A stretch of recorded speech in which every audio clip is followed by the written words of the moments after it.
Neon White is one of the best executions of a concept I've seen in a long while. The whole point is that it was built around speedrunning, which is funny because I'm 2 years late to this topic. If I had to describe my experience in one word, it's fun. The characters are goofy, the levels are cleverly communicated, and the story is cringe. In the best way possible. It isn't a life-changing experience or anything, but it isn't really trying to be. It achieves everything it sets out to achieve.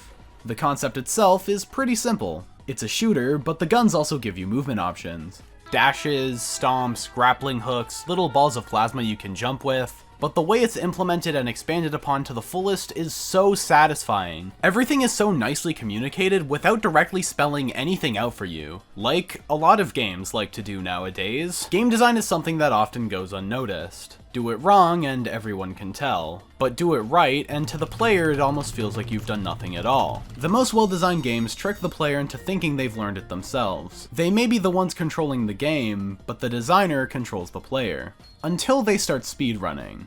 Speedrunners have a tendency to take a game and push it to its absolute limits, with certain categories looking almost unrecognizable from the games they come from. So what happens when you make a game with this philosophy in mind?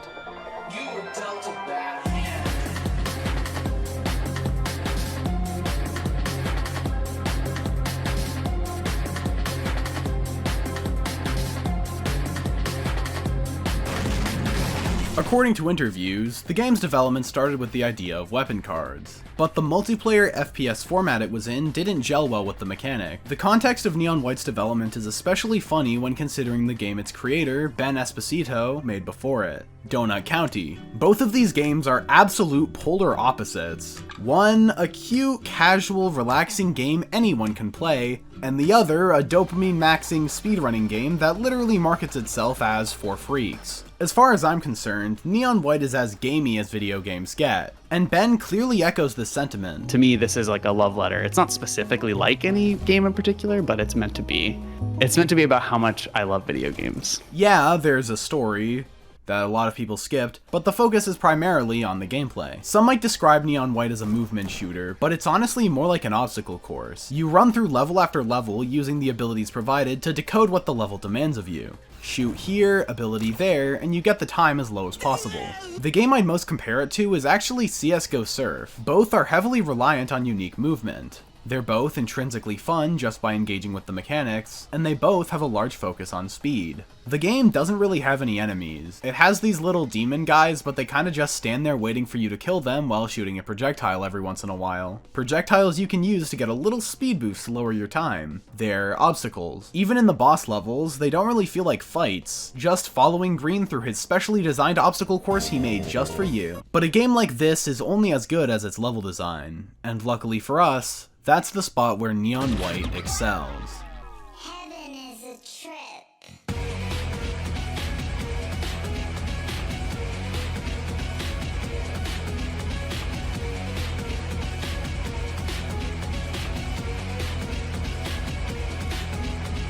Neon White is a game that takes place in heaven, and because of that, its visual design is very ethereal. The blue sky and nice waters give a relaxing atmosphere, and that simple style also happens to fit perfectly with the levels. Its minimalistic approach to color reminds me a lot of Superhot. In that game, the environments are white, the weapons are black, and the enemies are red.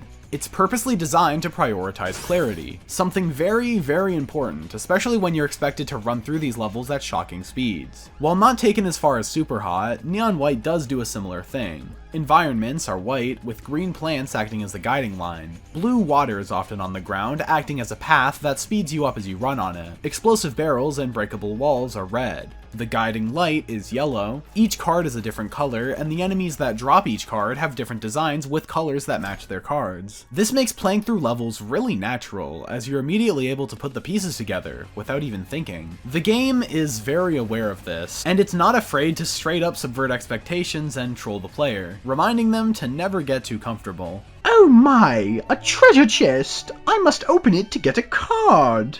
Good heavens, a second chest! This must be my lucky day! The game really leaves no stone unturned with its exploration of its mechanics. Breaking down the gameplay to the core, it's made up of moving, shooting, and problem solving. And interestingly, each of the game's side quests shines a focus on one of these elements in isolation. Yellow's side quests disable abilities and have you focusing solely on the shooting. Red's are the opposite, with a focus on pushing the abilities to their limits, with the path ahead being right in front of you. And Violet's death traps have you problem solving, figuring out what the game wants you to do. But all of these mechanics come together in the main story. Each and every level is a triple entendre designed to be played and beaten at least 3 times in 3 different ways. The first time you play it, you follow the level as normal. If you play it well, this will usually give you a gold medal. Then, if you want to ace it, you have to go back through the level while cutting as many corners as possible.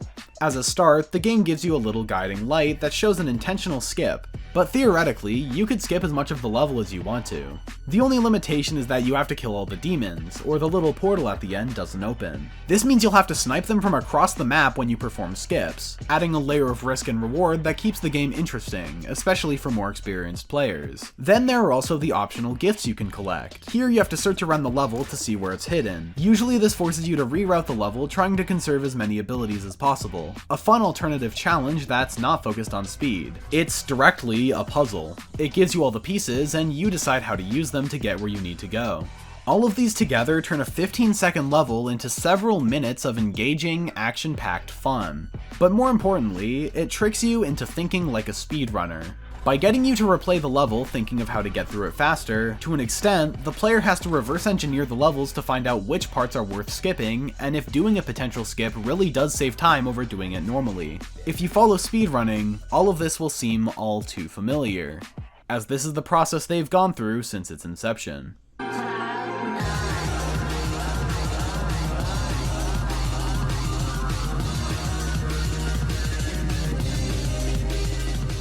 In this game, there's nothing as enthralling as getting a new best time. That feeling of improvement, of enhancing your mechanics of the game, is the hook that gets you to keep coming back.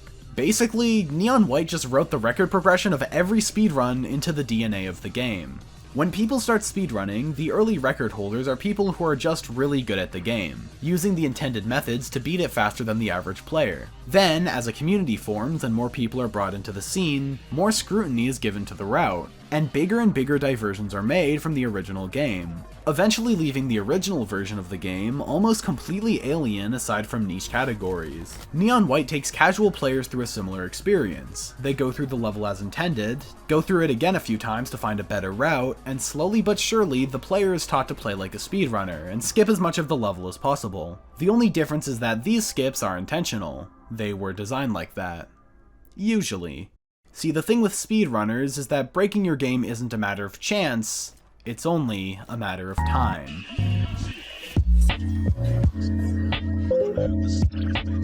The Diamond Ace medal isn't the highest rank you can get. There's actually one above it. The hidden Red Ace medal that you can only get by beating the creator of the game himself. And throughout the development of the game, he was able to get some pretty good times, almost like he's the one who made the game. Getting red medals on your own is really difficult. Normal ace medals can be fairly easily gotten so long as you use the provided skips, but here you need to shave off as much time as physically possible. There are several movement options that the game doesn't directly spell out for you. Throughout my first playthrough, I wasn't aware of bullet boosting, where you can parry enemy projectiles and get a small speed boost. Or, the speed buff that water gives is actually slightly higher if you stay on the edge.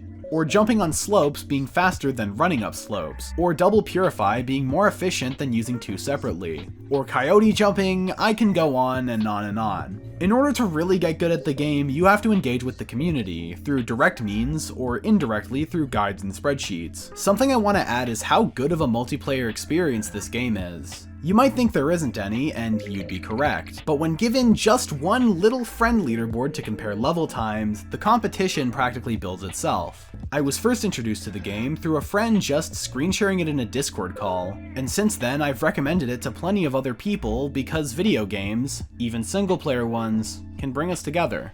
In that sense, the speedrunning community was a long way ahead, with events like Games Done Quick. All of a sudden, something like playing games fast becomes an actual social experience. In fact, a lot of the speedrunning process is very social. The spread of information about new strategies is imperative to the health of a speedrunning community, one that you can have a version of with Neon White.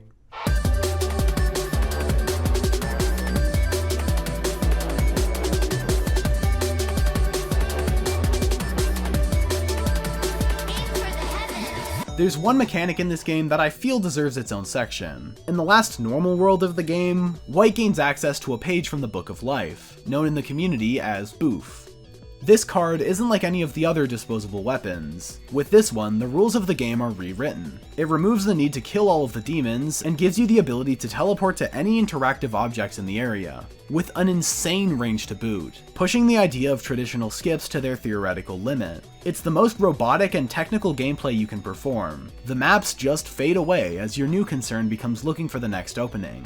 Because of this, the limit on your times all come down to how fast you can react. For casual players, this chapter is a noticeable drop-off in challenge. Before this, the increase in difficulty was pretty consistent. It would teach the basics of a new mechanic, then slowly expand into these bigger, more convoluted levels that are increasingly harder to keep track of. I was a bit underwhelmed with how easy this game became after handing out the Book of Life. For the final world, I would have expected more of a challenge, and some levels did it well by withholding the book until later on, but I also understand the power fantasy of being able to just let it rip. For speedrunners, however, these levels are insane. No longer is the player limited to the confines of the intended paths. When given the option to just skip forward, speedrunners will take that option 110% of the time. In that sense, this isn't just the late game of Neon White, it represents the late game of any optimized speedrun, where people are skipping greater and greater chunks until they're playing a different game entirely. Neon White is the perfect speedrunning game. Not just that it's great to get into speedrunning, but that it perfectly encapsulates the process to the average player. Never before have I really related to the struggles of top speedrunners trying to get a new personal best. Getting good times, but being frustrated by the lack of progress. Or the euphoric rush of climbing up the leaderboard. Or how fucking stupid you feel when you spend half an hour trying to get this skip done, only to realize there was a much easier way to get that stupid fucking present. Either way, this game is special, and you should play it. Okay, time. End the video. End the video!